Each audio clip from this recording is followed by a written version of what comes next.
everyone, and welcome to Kernel of Wisdom. I'm Joelle, and today I'm having a bit of a bad day. So I thought I'd talk about how to handle that.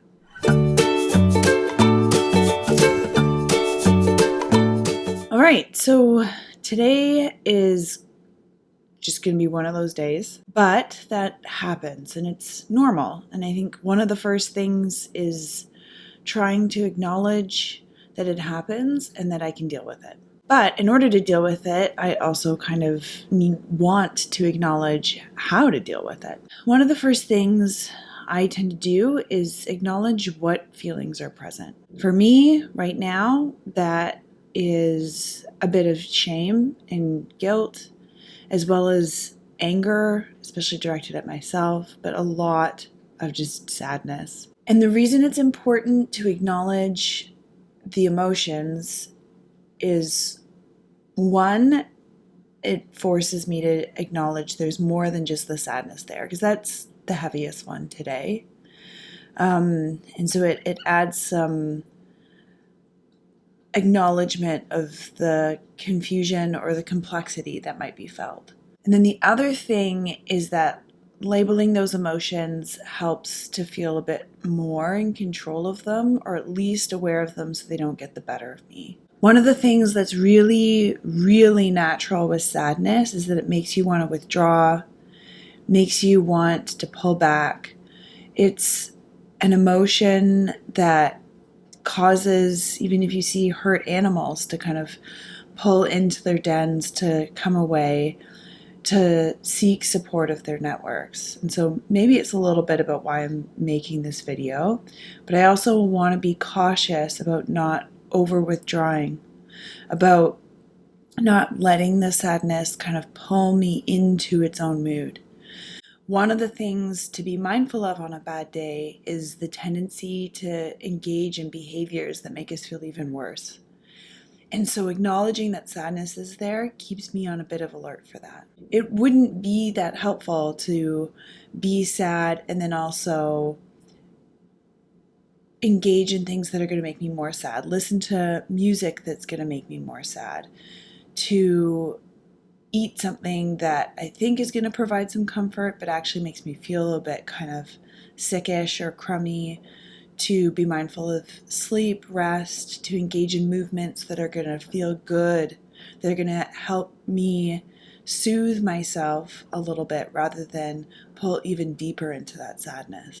And that really is the next step, is to give yourself some self-care. So today I'm going to choose things that are nourishing for my body, for my mind, listen to music that maybe is not the most peppy, but is at least optimistic, more positive. See if I can find some shifting in that mood.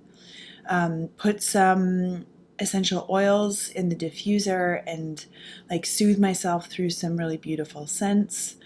Go for a bit of a walk with the dog. Really be present with her. Try to focus on the moment and those positive things to balance out the sadness and the difficult things that I may be feeling. And then the last thing is also giving myself some space to just be sad, to be gentle with myself and come back to maybe a bit of journaling, to kind of look into the sadness. That self-soothing is amazing. Distraction in short term is amazing, but it is best used, it's most effectively used when it's balanced out with also coming back to some reflection, to turning into the emotion to understand what's going on so that I can ultimately problem solve and move past the bad day. Now, that's not always easy, and that self-soothing will help give me the space and energy to actually tackle that self-reflection and going into the emotion. And it is that back and forth, that engagement in the two, the self-soothing, the kindness, the gentleness, the working to avoid more self-destructive behavior that's maybe going to pull me into the emotion more, that may or may not be helpful right now, and then also turning into the emotion to learn from it, to see what I can come up with to ultimately learn, grow, and heal. So this is where the mindfulness comes in, to help you explore your emotions, work with them, feel them, learn from them, and then move on. All right, well, I hope this video helps if you're having a bad day in terms of some ways to approach it. There's lots of resources on the channel if you search for sadness or bad moods of various sorts, jealousy, guilt, anger, different ways of dealing with that. So feel free to access some of those resources. Otherwise, if you have any comments or questions, please feel free to post them below or get in touch with me at joelle@kernelofwisdom.com. I hope you'll subscribe or like this video if you liked what you heard and want more content from Kernel of Wisdom. And I hope you have a great day and be well.